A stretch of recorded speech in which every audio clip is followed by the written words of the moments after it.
नमस्कार साथियों, स्वागत करते हैं आप सभी का ईवीएस के इस बेहतरीन सेशन में। कैसे हैं आप सभी? एक्सपर्ट क्लासेस साधनाता की प्लेटफॉर्म में आप सभी दोस्तों का तहे दिल से स्वागत है।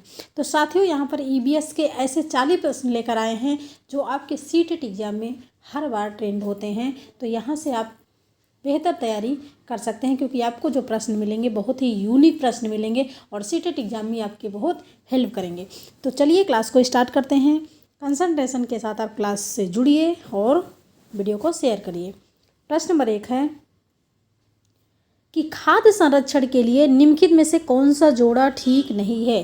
खाद्य संरक्षण का मतलब होता है कि जो खाने की चीज़ें होती हैं, खाने की चीज़ों के बचाव के लिए ऐसा कौन सा जोड़ा है, ऐसा कौन सा ऑप्शन है जो सही नहीं है। जैसे आलू से अगर हम चिप्स बना लेंगे तो इसको हम स्टोर करके रख सकते हैं, इसको हम बचा सकते हैं। दूध से अगर पनीर बना लेंगे तो क्या इसको हम बचा सकते हैं। सेब से अगर जैम बना लेंगे तो क्या इसको हम जैम बना के बचा सकते हैं काफ़ी टाइम तक। या फिर कच्चा आम से अचार बना लेंगे तो इसको हम स्टोर करके रख सकते हैं, बचा सकते हैं। तो बात की जा रही है खाद्य संरक्षण की, कि जो खाने की चीज़ें हैं उसके बचाव के लिए ऐसा कौन सा ऑप्शन है जो सही नहीं है। तो देखिए, अगर हम आलू से चिप्स बना लेंगे तो काफ़ी टाइम तक उसको हम रख सकते हैं। सेब से जैम बना लेंगे तो उसको भी हम काफ़ी टाइम तक रख सकते हैं, 6 महीना, 7 महीना, 1 साल। और अगर कच्चा आम से अचार बना लेते हैं तो उसको भी हम 1-2 साल तक रख सकते हैं। लेकिन अगर हम दूध से पनीर बनाते हैं तो क्या उसको हम काफ़ी टाइम तक रख सकते हैं क्या? अगर हम दूध से पनीर बनाते हैं तो ज़्यादा से ज़्यादा उसको 1 या 2, इससे ज़्यादा नहीं, 1 या 2 दिन तक ही रख सकते हैं। तो इसलिए यहाँ पर बी ऑप्शन सही हो जाएगा। आपके हिसाब से क्या होना चाहिए, कौन सा ऑप्शन होना चाहिए? फिलहाल यहाँ पर बी ऑप्शन लॉक हो जाएगा। इसको हम ज़्यादा दिन तक बचाव नहीं कर सकते, क्वेश्चन निगेटिव है, इसलिए हम बी ऑप्शन को लॉक कर देंगे। प्रश्न नंबर 2 देखिएगा कि केचुओं को किसानों का मित्र माना जाता है। क्यों माना जाता है भाई? आगे देखिएगा, इसके लिए निम्नलिखित में से कौन सही कारणों को चुनिए। केचुओं को किसानों का मित्र माना जाता है, इसके लिए निम्नलिखित में से सही कारणों को चुनिए। सही विकल्प आपको चुनना है, पी पॉजिटिव। ठीक है। केचुए मृत पत्तियों और पौधों को खाते हैं तथा इसके मल से जमीन उपजाऊ बनती है। क्या सही है? बी ऑप्शन है, केचुए खरपतवार खाते हैं जिससे मुख्य फसल की रक्षा होती है। सी ऑप्शन है, केचुए जमीन में छेद बनाते हैं जिससे जमीन पोली हो जाती है।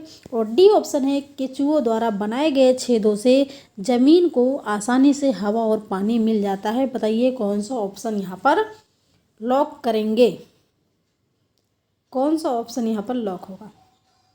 बिल्कुल सही, केचुओं को किसानों का मित्र माना जाता है। क्यों माना जाता है?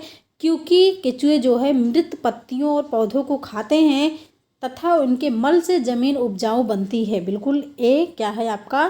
पॉजिटिव है। ठीक है, ए पॉजिटिव है। इसमें क्या है? ए नहीं है, इसलिए आपका ए ऑप्शन कटा। इसमें ए है, इसमें भी है, इसमें भी है, यानी कि बी, सी, डी में कौन सा लॉक कर सकते हैं? केचुए खरपतवार खाते हैं जिससे मुख्य फसल की रक्षा होती है। तो भाई ए ऑप्शन तो आपका निगेटिव है। किसकी बात की गई? मुख्य फसल की। तो मुख्य फसल की रक्षा नहीं होती, इसलिए आपका बी ऑप्शन कट गया। बी किस में है? बी इसमें है, इसलिए ए भी कट गया। अब आपको बी और सी में देखना है कौन सा ऑप्शन सही होगा। केचुए जमीन में छेद बनाते हैं जिससे जमीन पोली हो जाती है। बिल्कुल ठीक है। और केचुओं द्वारा बनाए गए छेदों से जमीन को आसानी से हवा और पानी मिल जाता है, ऐसा कुछ नहीं है। तो यहाँ पर डी ऑप्शन भी कट गया। तो डी किस में है? इसमें है। आपका बचा क्या? ए और सी। ए और सी यहाँ पर लॉक हो जाएगा। क्लियर? प्रश्न नंबर 3। प्रश्न नंबर 3 को देखिएगा कि आमतौर पर यह माना जाता है कि रात में जागने वाले जानवर हर चीज को जिस रंग में देखते हैं वे रंग हैं। जो रात्रिचर प्राणी हैं, रात में जागने वाले जो जीव हैं, जो प्राणी हैं, वो हर चीज़ को सिर्फ 2 ही रंग में देख सकते हैं। कौन सा रंग? तो काला और सफ़ेद। काला और सफ़ेद। ठीक है, तो यहाँ पर आपका सी ऑप्शन लॉक हो जाएगा, सी ऑप्शन लॉक हो जाएगा। प्रश्न नंबर 4 देखिएगा कि निम्नलिखित में से कौन पर्यावरण अध्ययन का उद्देश्य नहीं है। निगेटिव क्वेश्चन पूछा है, निगेटिव के साथ निगेटिव लॉक करेंगे कि ऐसा कौन सा है जो पर्यावरण अध्ययन का उद्देश्य नहीं है। परिवेशीय मुद्दों पर जागरूकता का विकास करना, ठीक है। बच्चे को स्वयं अपने हाथ से कार्य करने और खोजने की क्रियाकलापों से जोड़ना, ये भी क्या है, ठीक है भाई, ठीक है। लर्निंग बाय डूइंग, करके सीखने पर बच्चों को जोर देना।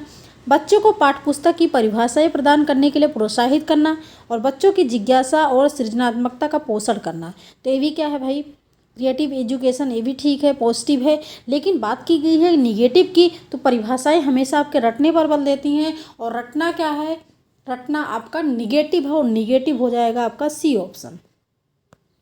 प्रश्न नंबर 5 कि निम्नलिखित में से क्या एक पर्यावरण अध्ययन में ज्ञान की रचना में बहुत ही ज़्यादा महत्वपूर्ण है। ज्ञान की रचना में बहुत ही ज़्यादा महत्वपूर्ण है, तो बच्चों की सक्रिय भागीदारी होनी चाहिए, ठीक है। बच्चों के ज्ञान को शिक्षकों के ज्ञान से जोड़ना, क्या ये सही है क्या। पर्यावरण अध्ययन को कक्षा की 4 दीवारी से बाहर सिखाना, सिर्फ बच्चों को किताबी ज्ञान ही मत दीजिए, किताबी ज्ञान से बाहर की दुनिया से बच्चों को जोड़िए, ये क्या है, पॉजिटिव है।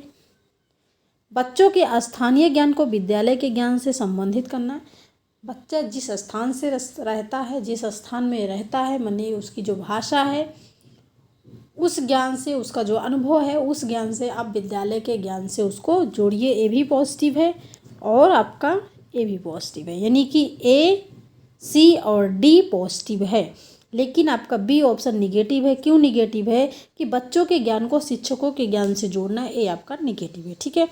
तो ए सी डी लॉक हो जाएगा, ए सी डी लॉक हो जाएगा, डी ऑप्शन। बिल्कुल, क्वेश्चन को आप एक बार 2 बार अगर आप देखेंगे तो चीज़ें समझ आएंगी। प्रश्न नंबर 6 देखिएगा, हम सभी पुराने कुओं को देखते हैं जो अब सूख गए हैं। हमारे बड़े यह कहते हैं कि अब से लगभग 25 से 30 साल पहले इन कुओं में काफ़ी पानी था, परंतु अब ये पूरी तरह सूख गए हैं। निम्नलिखित में से कुओं के सूखने के संभावित सही कारणों को चुनिए कि कुएं क्यों सूख गए हैं। 25-30 साल पहले कुओं में पानी था, अब ये क्यों सूख गए हैं, सही कारणों को आपको चुनना है। ए ऑप्शन है, जिन झीलों तालाबों में वर्षा का पानी इकट्ठा होता था अब वहाँ नहीं है, ठीक है, अब वह नहीं है। बी ऑप्शन है, पेड़ों, कुओं और आसपास के क्षेत्रों को जमीन तथा कोलतार सीमेंट से ढक दिए गए हैं, बिल्कुल ठीक है। कुओं का कोई उपयोग नहीं करता क्योंकि हर घर में टोटियाँ लगी हैं। और डी ऑप्शन है, भूमिगत पानी को खींचने के लिए कई विद्युत मोटर पंप लग गए हैं। आजकल तो देखिए हर घर में बोर हो रहा है, हर घर में बोर हो रहा है, हर घर में आपको मोटर दिखेगा, तो इसका रीज़न है, इसलिए कुएं सूख गए हैं, अब कोई कुओं का उपयोग नहीं करता, तो आपका डी ऑप्शन पॉजिटिव है। लेकिन बात की जाए अगर सी ऑप्शन की कि कुओं का कोई उपयोग नहीं करता क्योंकि हर घर में टोटियाँ लगी हैं, ये बात निगेटिव है। अभी भी ऐसे घर हैं जिसमें टोटियाँ नहीं लगी हैं, ये बात निगेटिव है। ये ऑप्शन है, पेड़ों, कुओं और आसपास के क्षेत्रों के ज़मीन और कोलता सीमेंट से ढक दिए गए हैं, तो बिल्कुल ठीक है, ये भी ढक दिए गए हैं भाई। अगर ढकेंगे नहीं तो लोग उसमें क्या करेंगे, गिर जाएंगे, है ना, कोई भी जीव उसमें गिर सकता है, इसलिए ढक दिए गए हैं। और जिन झीलों तालाब में वर्षा का पानी इकट्ठा होता था अब वह नहीं है, ये भी क्या है भाई, पॉजिटिव है। लेकिन यहाँ पर सी निगेटिव है। ए बी डी लॉक हो जाएगा, ए बी और डी लॉक हो जाएगा, सी ऑप्शन, सी ऑप्शन यहाँ पर लॉक हो जाएगा। प्रश्न नंबर 7 को देखिएगा। तो साथियों, क्लास कैसी लग रही है, अच्छी लग रही है तो लाइक करिएगा एंड शेयर करिएगा अपने दोस्तों में, जिससे और भी लोग क्लास से जुड़े जो सीटेट की तैयारी कर रहे हैं।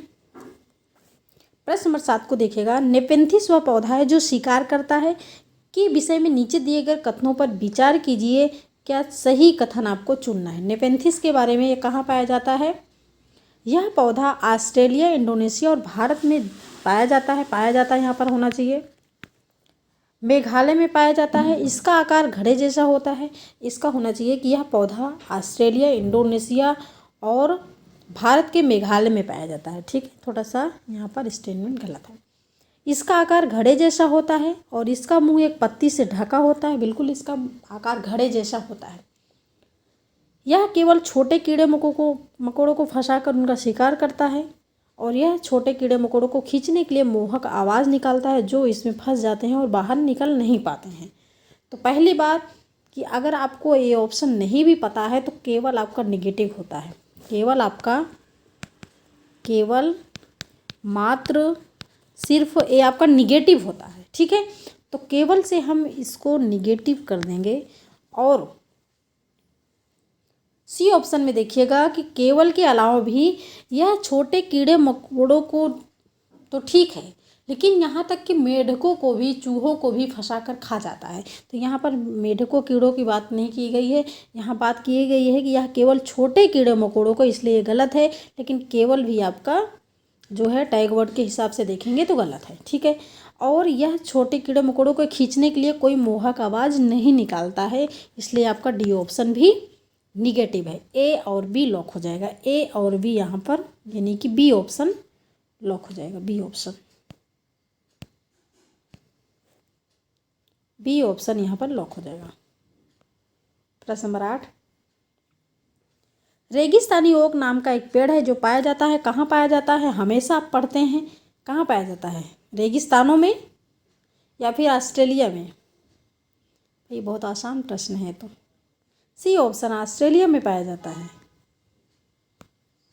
प्रश्न नंबर 9, हाथियों के विषय में नीचे दिए गए कथनों पर विचार कीजिए और सही कथन चुनना है आपको कि हाथी बहुत कम आराम करते हैं, एक दिन में केवल 2 से 4 घंटे ही सोते हैं, 24 घंटे में 2 से 4 घंटे ही सोते हैं, एक बड़ा हाथी एक दिन में 200 किलोग्राम से अधिक पत्तियां और झाड़ियां खा लेता है। जब 200 किलोग्राम की बात करें तो इसका मतलब ऑप्शन गलत है, क्योंकि 100 किलोग्राम से ज़्यादा पत्तियां और झाड़ियाँ खा लेता है। इन्हें पानी और कीचड़ में खेलना बहुत भाता है, इनके शरीर में को ठंडक मिलती है। ठीक है, और हाथियों की किसी झुंड में सबसे बुजुर्ग हाथी सब कुछ फैसले लेती है। बिल्कुल ठीक है। तो ए, सी और डी यानी कि सी, डी और ए यहाँ पर लॉक हो जाएगा। D option. प्रश्न नंबर 10 को देखिएगा कि एक कक्षा 5 की शिक्षक एक क्रियाकलाप का संचालन करती है। एक कक्षा 5 की शिक्षिका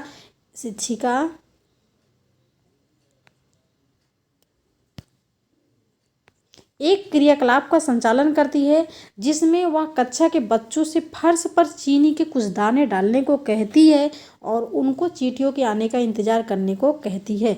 बच्चों की इस क्रियाकलाप से अर्थपूर्ण सीखने को मिल सकता है यदि शिक्षक बच्चों को क्रियाकलाप से संबंधित प्रश्नों को घर से करने को प्रेरित करे, या फिर बच्चों को क्रियाकलाप का अवलोकन करने को प्रेरित करे, बच्चों को अपने अनुभव साझा करने को प्रेरित करें, या फिर बच्चों को क्रियाकलाप का अवलोकन, अनुभव साझा और उस पर चर्चा करने को प्रेरित करें।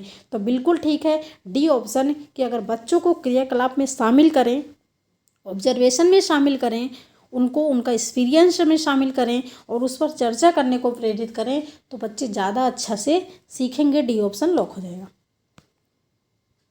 प्रश्न नंबर 11 को देखिएगा आप लोग। निम्न में से कौन से पौधे का उपयोग डिब्बे बनाने एवं मकान बनाने में होता है? अगर असम के मकान की बात की जाए, असम के घर की बात की जाए तो किससे बनते हैं भाई? बांस के खंभों पे 10 से 12 फीट ऊंचे बनते हैं, है ना। लेकिन किससे बनते हैं? तो बांस से बनते हैं। और जब यहाँ पर बात की जाइए कि डिब्बे बनाने एवं मकान बनाने में होता है तो बांस का उपयोग किया जाता है डिब्बे बनाने एवं मकान बनाने में। प्रश्न नंबर 12, निम्नलिखित में से कौन सा समूह ईबीएस पाठ्यक्रम में सुझाए गए 6 थीमों में से 4 को सही ढंग से प्रस्तुत करता है? मुख्य थीम में ऐसे 4 थीम है जो आपको दिखाई दे रहे हैं। तो पौधे, जानवर, परिवार एवं भोजन पदार्थ। पदार्थ हो गया, जानवर हो गया, पौधे हो गया, क्या है आपका ये थीम है। और यहाँ पर बात किसकी की जा रही है? थीम की बात की जा रही है। परिवार और मित्र, भोजन, पानी और यात्रा, बी ऑप्शन आपको मिल गया।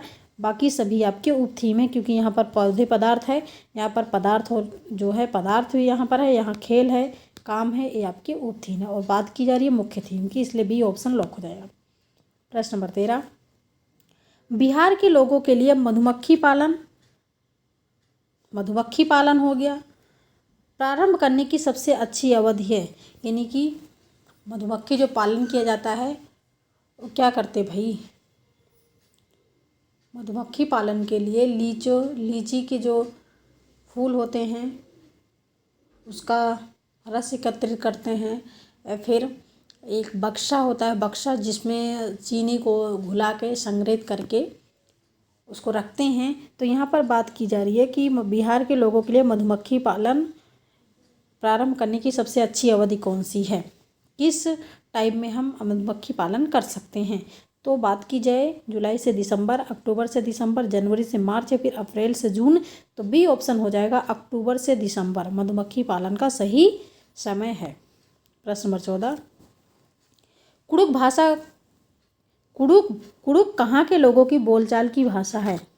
कुड़ुक भाषा कहाँ के लोग बोलते हैं, असम के लोग बोलते हैं क्या, Arunachal Pradesh, Mizoram, Jharkhand, D option lock हो जाएगा झारखंड। कुड़ुक कहाँ की भाषा है, तो झारखंड की भाषा है। प्रश्न नंबर 15, नीचे दिए गए कौन सा जंतु भालू जैसा दिखता है परंतु भालू नहीं है। यह दिन के लगभग 17 घंटे वृक्षों की शाखाओं से उल्टा लटक कर सोकर बिताता है और उसी वृक्ष की पत्तियों को खाता है। इस जंतु की औसत आयु लगभग 40 वर्ष होती है तथा अपने पूरे जीवन काल में यह मुश्किल से 8 वृक्षों पर ही घूम पाता है। ऐसा आलसी जानवर कौन है भाई, बताइए, ऐसा आलसी जानवर कौन है।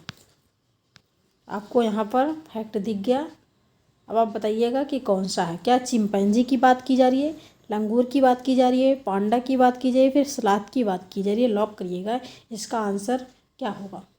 अभी तक तो आप लोगों ने लॉक भी कर दिया होगा, तो डी ऑप्शन लॉक हो जाएगा कि सलाद की बात की जा रही है। एक ऐसा जानवर जो बहुत ही आलसी है, वो 24 घंटे में 17 घंटे वृक्षों की शाखाओं से उल्टा लटक कर सोता है। इसका जो जीवन काल होता है 40 वर्षों का होता है और इस 40 वर्षों में वो 8 वृक्षों पर ही घूम पाता है। प्रश्न नंबर 16, प्याज की फसल उगाने के लिए कई तरह के कार्य करने होते हैं। नीचे दिए गए चरणों पर विचार कीजिए और वह विकल्प चुनिए जिसमें इन चरणों को सही क्रम में दिया गया है। सही क्रम में आपको पॉजिटिव के साथ पॉजिटिव चाहिए, ठीक है। तो ये पहला है कि मृदा को खोद कर नरम बनाते हैं, उसके बाद प्याज के ऊपर की सूखी पत्तियों को काटते हैं, बीज बोना हो गया, खरपतवार हटाना हो गया, प्याज को उखाड़ कर निकालना हो गया। सही क्रम क्या होता है, तो सबसे पहले हमें लगता है कि मृदा को खोद कर नरम बनाते हैं, है ना। पहले क्या करते हैं, मृदा को खोद कर नरम बनाते हैं। दूसरी बात, उसके बाद बीज बोते हैं। तीसरी बात कि बीज बोने के बाद जो खरपतवार होते हैं, ऊपर के बीज बो लेते हैं, तो उसके बाद जो खरपतवार होते हैं उसको हटा देते हैं, है ना। उसके बाद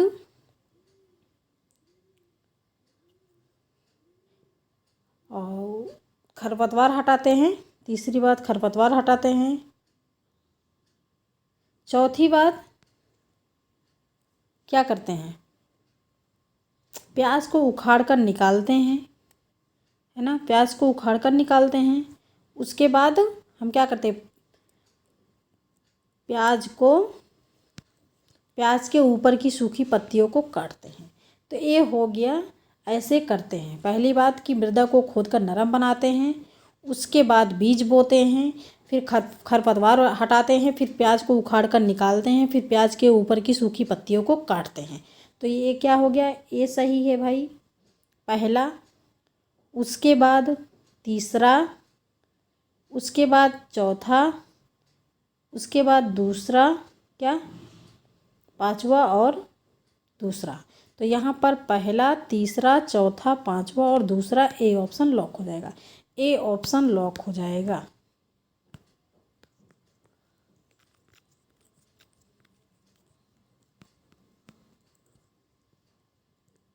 क्या लॉक होगा यहाँ पर? ए ऑप्शन लॉक हो जाएगा। ठीक है, पहला, तीसरा, चौथा, पांचवा, दूसरा। प्रश्न नंबर 17, हमारे देश में एक स्थान है जिसे ठंडा रेगिस्तान कहते हैं। यह क्षेत्र ऊंचा, सूखा और समतल है। यह क्षेत्र स्थित है, कहाँ स्थित है?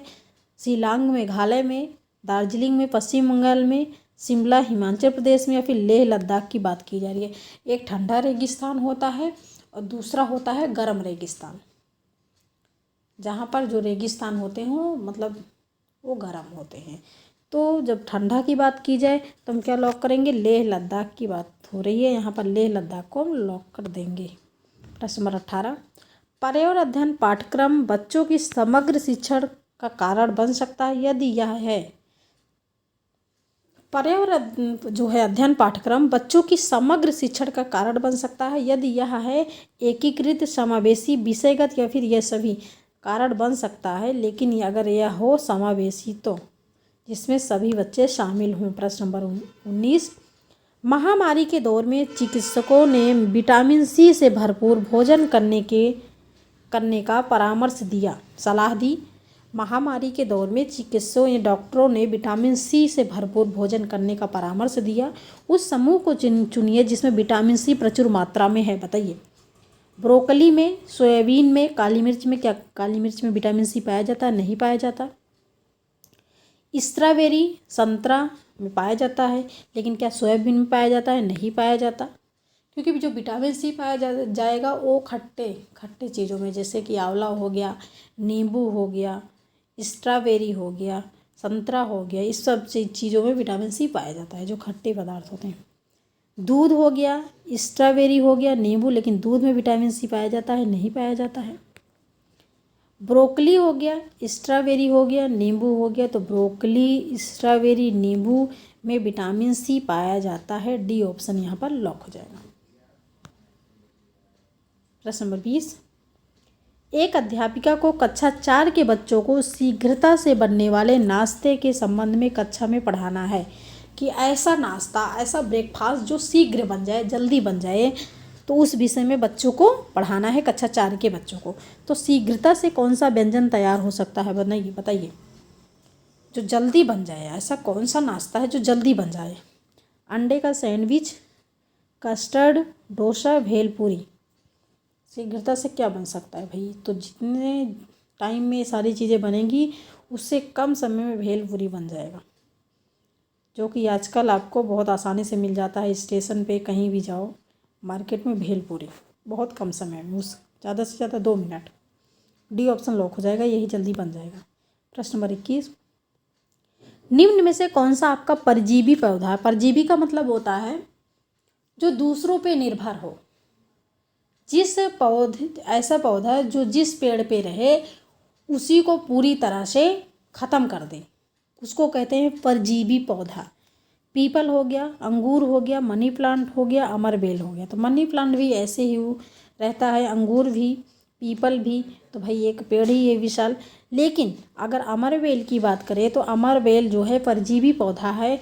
अमरबेल जिस पेड़ पे रहता है, पीले कलर का होता है, वो पेड़ कुछ टाइम बाद सूख जाता है। ठीक है, तो डी ऑप्शन यहाँ पर लॉक हो जाएगा। आप लोग अमरबेल सर्च करिएगा, पता लग जाएगा।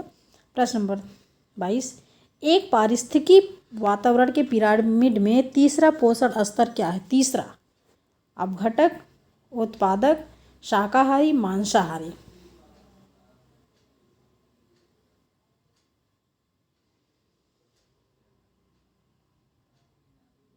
देखो, उत्पादक आपके होते हैं पेड़ पौधे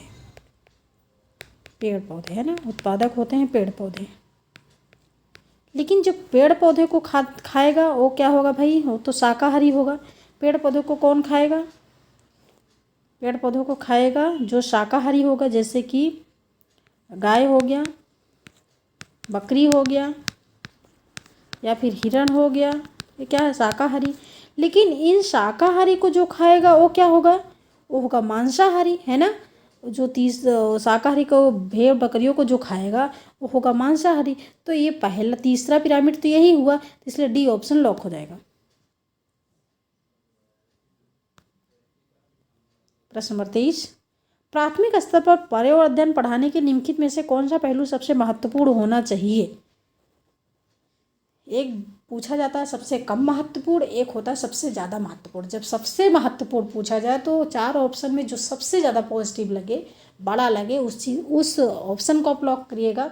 और हाँ, एक चीज़ हमेशा देखिएगा कि इसमें से कौन सा नहीं है। नहीं वाला क्वेश्चन को आप पूरा पढ़िएगा। अगर आपको लग रहा है ऑप्शन देख कि नहीं इसका हमें आंसर पता है, तो क्वेश्चन को आप थोड़ा सा पढ़ के गलती करते हैं, आपका 1 नंबर कट जाता है। क्योंकि आप क्वेश्चन को पूरा पढ़िए, तभी आपका आंसर निकल के आएगा।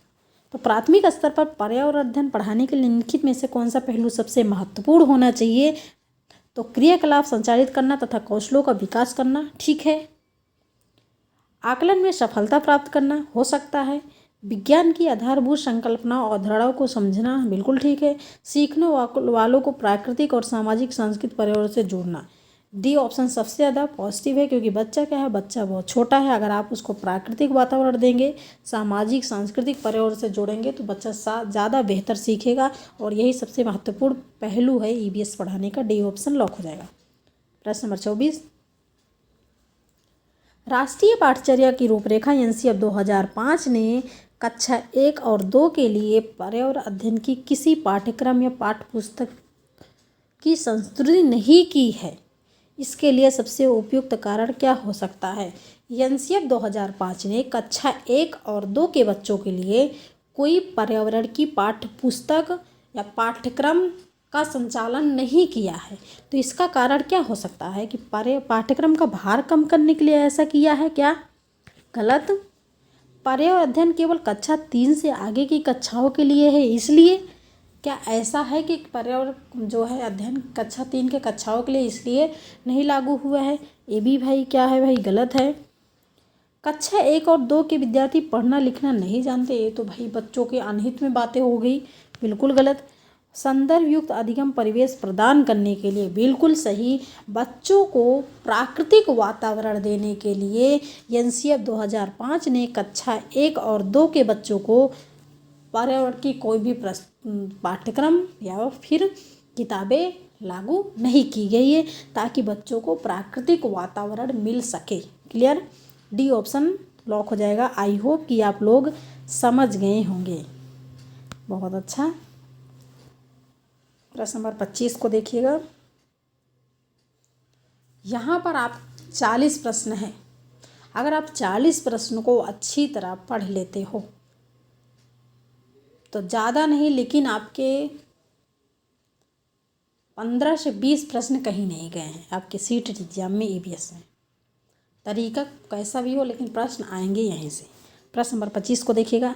निम्नलिखित कथनों को ध्यान से पढ़िए। ध्यान से पढ़ना है कि ईवीएस पाठ्यक्रम को 6 थीम में बांटा गया है। ध्यान से देखिएगा, ईवीएस पाठ्यक्रम को 6 थीम में बांटा गया है। तो क्या 6 थीम यही हैं? पानी, आपसी संबंध, भोजन, यातायात, आवास एवं वस्तुएं कार्य कैसे करती हैं।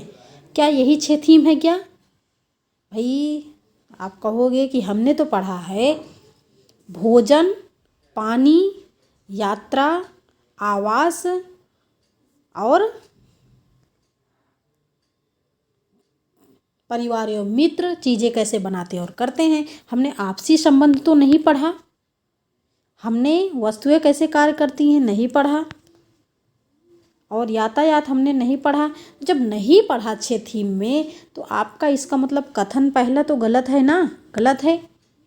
दूसरा कथन दूसरा है कि ईवीएस के थीम बच्चों के जीवन के बहुत करीब हैं। तो भाई करीब तो हैं, क्योंकि हम ईवीएस में विषयों के बजाय थीम को पढ़ते हैं। जब थीम को पढ़ते हैं तो बच्चों के जीवन के करीब हैं, तो ये आपका सही है। तो यहाँ पर देखो ऐसे होना चाहिए, थोड़ा सा टाइप में मिस्टेक हो गया, आप लोग समझ लीजिएगा। दूसरा, दोनों कथन पहला एवं दूसरा गलत है, दोनों कथन पहला एवं दूसरा सही है। तो कथन पहला सही है एवं कथन दूसरा गलत है। कथन पहला गलत है एवं कथन दूसरा सही है। तो कथन पहला क्या है? गलत है एवं कथन दूसरा सही है। डी ऑप्शन लॉक हो जाएगा। थोड़ा एडजस्ट करिएगा क्योंकि ये थोड़ा सा टाइप में मिस्टेक हो गया है। प्रश्न नंबर 26,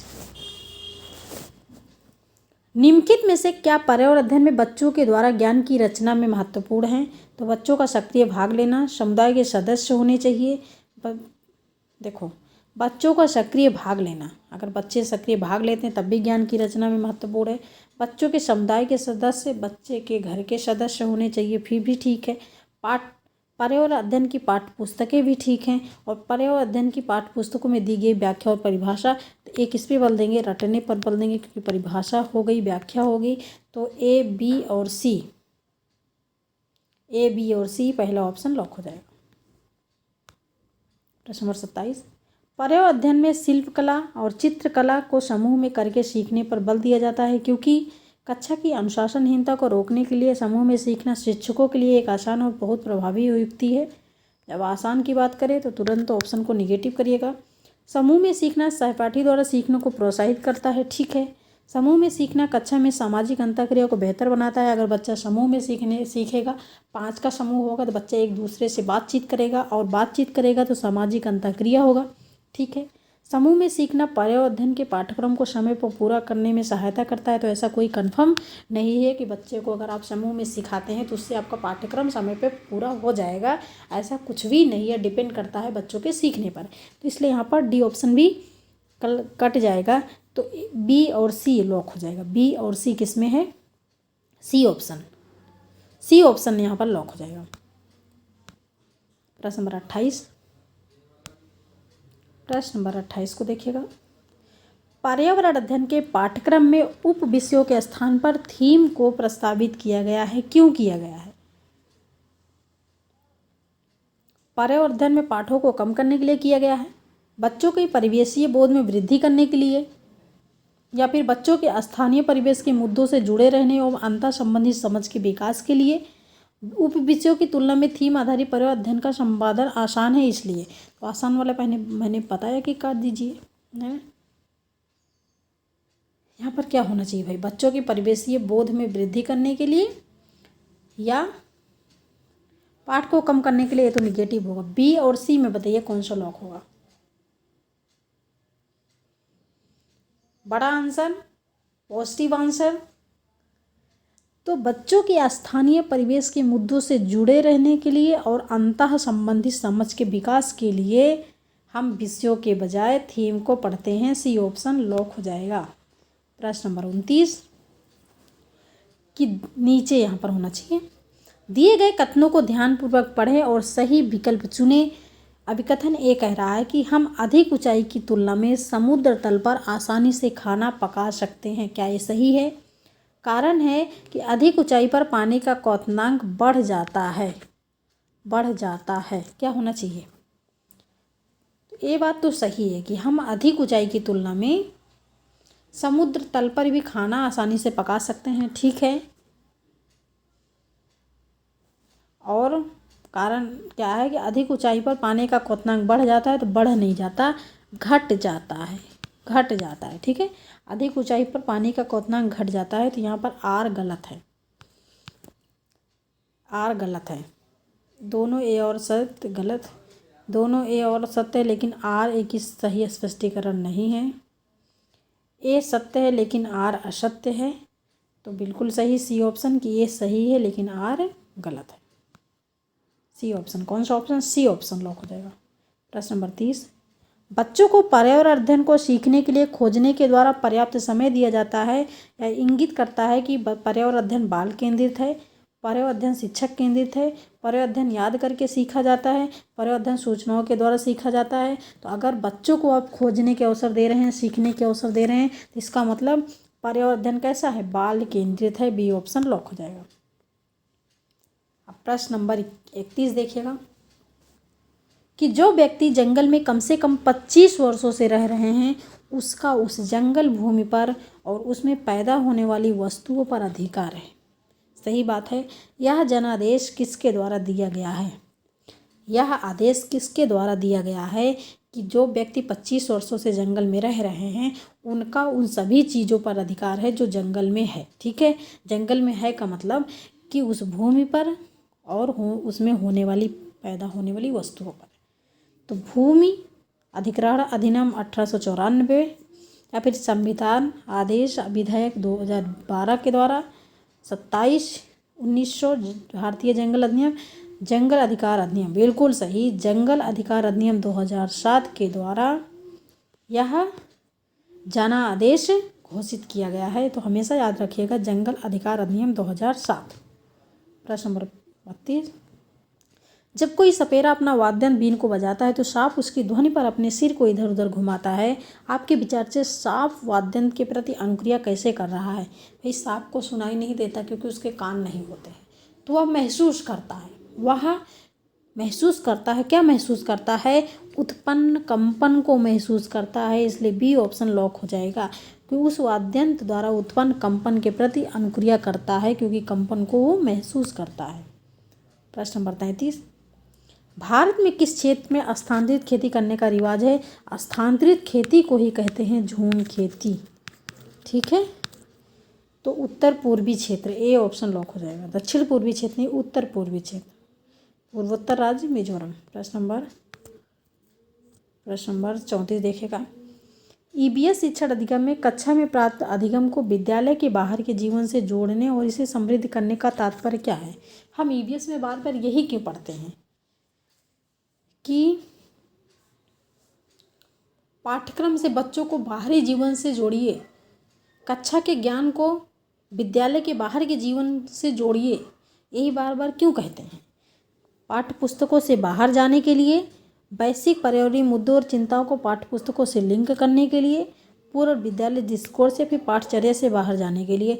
इसे समृद्ध करने का मुख्य तात्पर्य क्या है? भाई ऐसा करने का मुख्य तात्पर्य क्या है?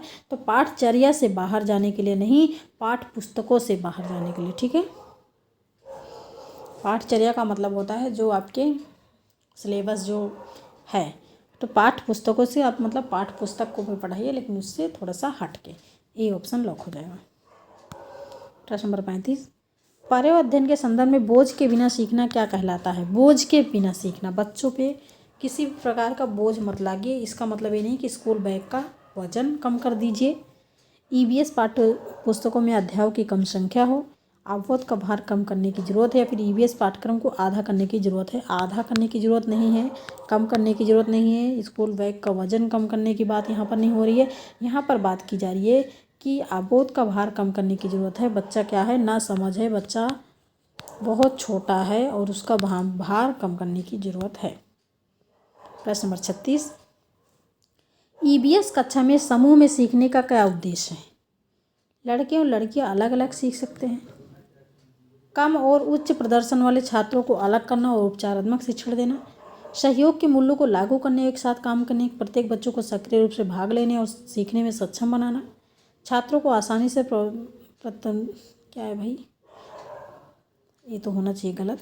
छात्रों को आसानी से प्रबलित करना और वर्कलोड को कम करना। तो यहाँ पर होना चाहिए अलग करना गलत है, अलग करना गलत है, और सी ऑप्शन लॉक हो जाए क्योंकि बड़ा भी है और सटीक भी है। प्रश्न नंबर 37, निम्नलिखित में से कौन सा पर्यावरण अध्ययन के संदर्भ में सही नहीं है? पर्यावरण अध्ययन बच्चों को अपने परिवेश को खोजने का अवसर देता है, ठीक है। पर्यावरण अध्ययन वर्णों परिभाषाओं पर बल देता है। पर्यावरण अध्ययन की प्रकृति एकीकृत है। पर्यावरण अध्ययन बाल केंद्रित है, ठीक है सब, लेकिन परिभाषाएं क्या रटने पर बल देती हैं, और रटना हमेशा निगेटिव होता है, इसलिए बी ऑप्शन लॉक हो जाएगा। यहाँ पर क्वेश्चन में निगेटिव पूछा गया है। प्रश्न नंबर 38, नारियल डली हुई किसी भी करी के साथ उबला हुआ टेपियोका निम्नलिखित में से किस क्षेत्र का प्रिय भोजन है? तो आप सभी पढ़ते हैं, क्या पढ़ते हैं? केरला। टेपियोका जो है केरल का प्रसिद्ध भोजन है। प्रश्न नंबर 39, नीचे दिए गए शहरों में से किस एक रेत के पहाड़ जिन्हें रेत के टीले कहा जाता है? तो रेत के टीले कहा जाता है अबू धाबी को, है ना, अबू धाबी को कहा जाता है रेत के टीले। प्रश्न नंबर 40, नीचे दी गई सूची पर विचार कीजिए। कछुआ, घड़ियाल, कौवा, बतख, मछली इस सूची में निम्न में से कौन सा दूसरों से भिन्न है? कछुआ कौन है भाई जो सबसे भिन्न है? कछुआ पानी में रहता है, घड़ियाल भी पानी में रहता है, बतख भी पानी में रहता है, मछली भी पानी में रहता है, लेकिन कौवा पानी में नहीं रहता। ये कहलाता है ये पेड़ पर रहता है, ऊंची डाल पर रहता है, इसलिए डी ऑप्शन लॉक हो जाएगा। तो साथियों ये थे आज के 40 प्रश्न। 40 में आपने कितना स्कोर किया कमेंट करके ज़रूर बताइएगा।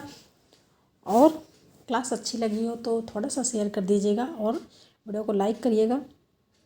नए हैं तो चैनल को सब्सक्राइब करिएगा और स्कोर ज़रूर आप लोग बताइएगा कि 40 प्रश्नों में आपने कितना किया। Thanks for watching video. This is Sadhana Tyagi expert classes.